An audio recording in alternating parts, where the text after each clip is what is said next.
Parler de l'origine, alors que le bouddhisme réfute l'idée d'un début de toute chose, est-ce juste pour la compréhension?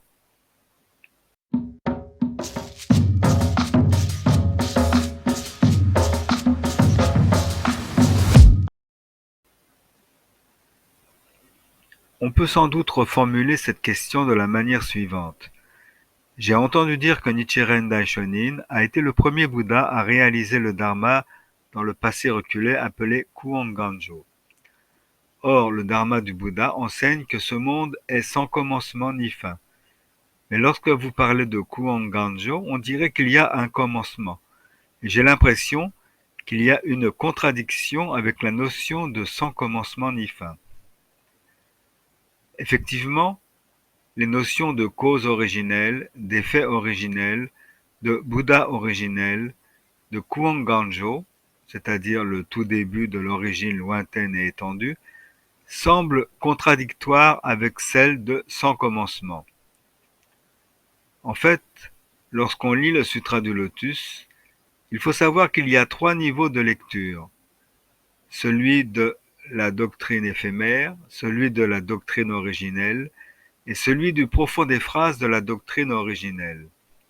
Pour cette dernière lecture, seul Nichiren Daishonin, ses successeurs grands patriarches héritiers de la transmission vitale et, par extension, les moines de l'école, sont capables de nous transmettre la signification de ce qui est enfoui au profond des phrases de la doctrine originelle. La notion de longévité du Bouddha depuis le passé apparaît pour la première fois dans le 16e chapitre du Sutra du Lotus. Jusque-là, tous les disciples pensaient que le Bouddha Shakyamuni avait atteint l'éveil pour la première fois dans cette vie. C'est ce que l'on nomme la réalisation de l'éveil véritable pour la première fois, Shijo Shogaku. Dans le Sutra du Lotus, la longévité du Bouddha est exprimée par les deux idéogrammes formant le mot Kuon. Le premier, Ku, exprime la longueur dans le temps, tandis que le second, On, exprime la longueur dans l'espace. Or, cette notion de passé transcendant le temps et l'espace se décline selon les trois degrés différents dont je viens de parler. Celui de la doctrine éphémère du Sutra du Lotus, celui de la doctrine originelle du Sutra du Lotus et celui du profond des phrases du Sutra du Lotus. Tout d'abord, pour ce qui est de la doctrine éphémère, au 7e chapitre, la ville transitoire, dans un passé appelé le passé long et lointain de 3000 grains de poussière d'éon, Sanzen Jintengo, un Bouddha appelé grand pouvoir vainqueur en sagesse, enseignait le Sutra du Lotus. Après son extinction, 16 princes enseignèrent à leur tour le Sutra du Lotus. Le 16e prince est présenté comme le corps antérieur du Bouddha Shakyamuni réapparu en Inde. Grâce à cette causalité, le vénéré Shakya aida les êtres de racines inférieures à atteindre la libération dans cette vie de son vivant. La durée appelée 3000 grains de poussière d'éon fait référence au temps long et illimité pendant lequel les terres de 3000 grands mille mondes, c'est-à-dire la vision du monde dans laquelle l'étendue du soleil, de la lune et du mont Sumeru représente un monde. 1000 fois ce nombre sont 1000 petits mondes. 1000 fois 1000 petits mondes donnent 1000 moyens mondes. Et 1000 fois 1000 moyens mondes donnent 1000 grands mondes. Ces mondes sont réduits en poussière. Une minuscule poussière est déposée chaque fois que 1000 terres sont passées dans la direction de l'est. Lorsque toutes les poussières sont épuisées, toutes ces terres sont à nouveau réduites en poussière. Chaque grain de poussière représentant un éon, désignant une durée de temps incommensurablement longue. Dans le 16e chapitre appelé Durée de la vie de l'insévenant, Nyorai Juryo-hon, le vénéré Shakya parle cette fois de 500 grains de poussière d'éon dans ces termes. 5000 millions de myriades de milliards de quantités incalculables de mondes tricosmiques. en japonais Gohyaku Senman no Kona Yuta Asogi, révélant ainsi le moment où il réalisa la voie et de là sa nature véritable. C'est ce que l'on appelle l'éveil véritable dans le passé lointain, Kuon Jitsujo. Même le passé extraordinairement lointain des 3000 grains de poussière révélés dans la doctrine éphémère ne représente que le souvenir de la veille par rapport au passé des 500 grains de poussière incommensurablement plus long de la doctrine originelle. Telles sont les notions de passé Kuon enseignées au niveau des phrases du Sutra du Lotus de Shakyamuni. En réponse, Nichiren Daishonin a révélé le tout début de l'origine lointaine et étendue, Kuon Ganjo, doctrine cachée au profond des phrases du Sutra du Lotus. Si Kuon désigne la longueur dans le temps et l'espace, le Gan de Ganjo signifie le début, l'origine. Le Jo signifie la première fois. Kuon Ganjo désigne un temps encore beaucoup plus reculé que le passé infini des 500 grains de poussière. Dans le traité sur les considérations des Bouddhas dans les 3 phases, Nichiren Daishonin écrit « Avant le passé de 500 grains de poussière d'éon, alors qu'il était un homme ordinaire, l'ainsi venant Shakya s'éveilla au fait qu'il était lui-même la terre, l'eau, le feu, le vent et l'espace et ouvrit instantanément la bodhéité. Avant le passé de 500 grains de poussière d'éon, Gohyaku Jintengo no Sonokami, désigne bel et bien le tout début de l'origine lointaine et étendue, Kuon Ganjo. L'ainsi venant Shakya dont il est question ici, et qui a ouvert instantanément l'éveil alors qu'il était un homme ordinaire, est le Bouddha originel, personne identique au Dharma. Ce Dharma est Nam-myoho Renge-kyo de l'enseignement de la cause originelle, Dharma identique à la personne. Dans le traité en 106 points, Nichiren Daishonin indique « La pratique du vénéré Shakya dans le passé infini ne diffère en rien de celle de Nichiren aujourd'hui. » Ce qui signifie qu'en termes de comportement du Bouddha, Kuon Ganjo et la fin du Dharma sont parfaitement identiques. En outre, dans son traité sur les rites et pratiques de cette école, le 26e grand patriarche Nichikan Shonin précise « La période actuelle de la fin du Dharma est tout à fait le tout début de l'origine lointaine et étendue. » Ainsi, du point de vue de la doctrine du profond des phrases, à présent dans la période de la fin du Dharma, le Bouddha et le Dharma qu'il propage, ainsi que la prédisposition des êtres qui reçoivent ce Dharma sont exactement les mêmes qu'à l'époque de Kuon Ganjo.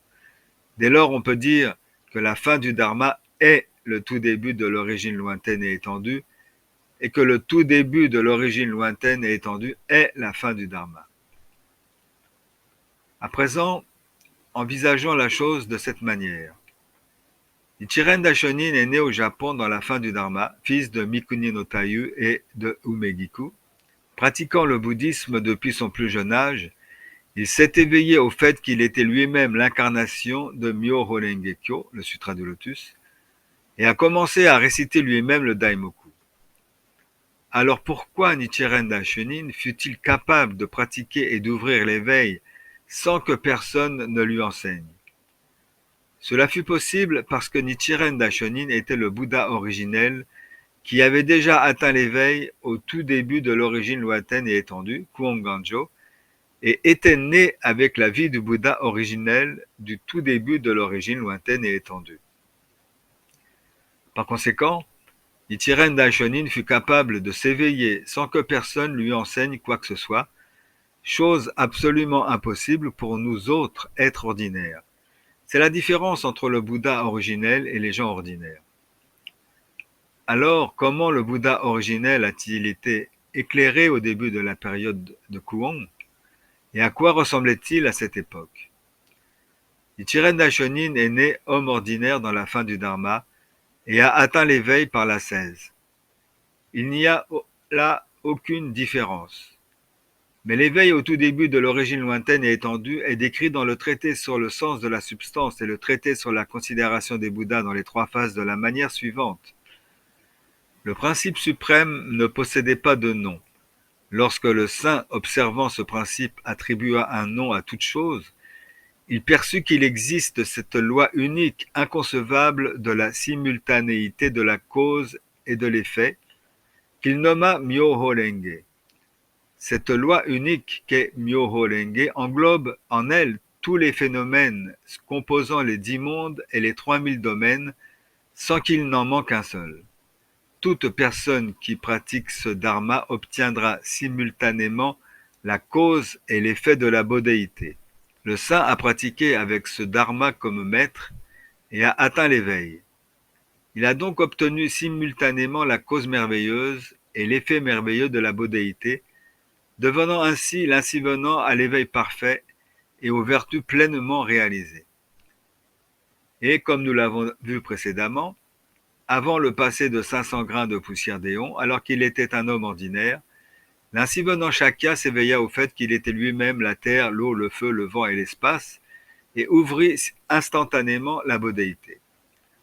En d'autres termes, il est dit ici que le saint, l'ainsi venant Shakyamuni, encore au degré de l'homme ordinaire, a découvert Myoho Renge Kyo, qui imprègne la racine du monde des dharmas de l'univers, et, lorsqu'il a lui-même récité le Daimoku Myoho Renge Kyo, le monde du Bouddha a été créé dans son corps ordinaire, faisant de lui un homme ordinaire identique au Bouddha à l'éveil ultime.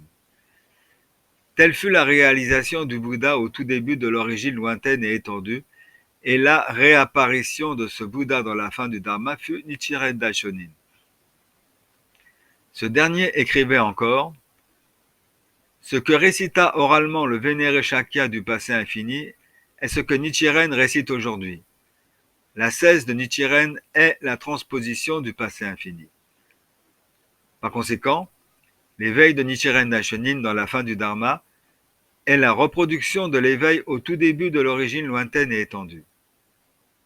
De plus, la raison pour laquelle le Bouddha originel du tout début de l'origine lointaine et étendue a pu atteindre l'éveil à partir du corps d'homme ordinaire est exactement la même que celle pour laquelle Nichiren Daishonin de la fin du Dharma a pu atteindre l'éveil.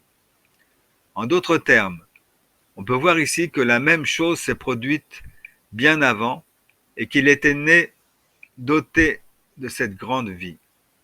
Cela signifie qu'il existe également un tout début de l'origine lointaine et étendue, antérieur au tout début de l'origine lointaine et étendue, considéré du point de vue de la fin du Dharma. De même, le nom fin du Dharma, Mappo, signifie que les œuvres et vertus de l'enseignement du Bouddha Shakyamuni sont altérées et ont disparu. Mais en même temps, cette période est le tout début de l'origine lointaine et étendue, lorsque le Bouddha fondamental et le Dharma fondamental apparaissent. Par conséquent, le tout début de l'origine lointaine et étendue n'est pas limité à un seul point dans le temps, marquant un début, mais se répète dans un cycle continu sur la base de l'incarnation du Bouddha. Cette notion n'entre donc pas en contradiction avec celle du sans commencement ni fin.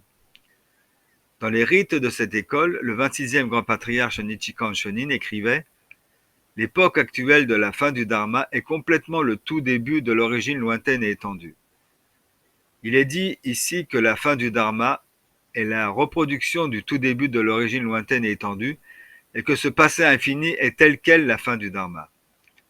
Par conséquent, le tout début de l'origine lointaine et étendue, Kuan-Ganjo, est un concept complètement différent de cette notion absurde enseignée dans le christianisme de création du ciel et de la terre par un Dieu tout-puissant soudainement apparu lorsque le ciel et la terre étaient dans le chaos et qui a tout créé, ce qui serait le début de toute chose.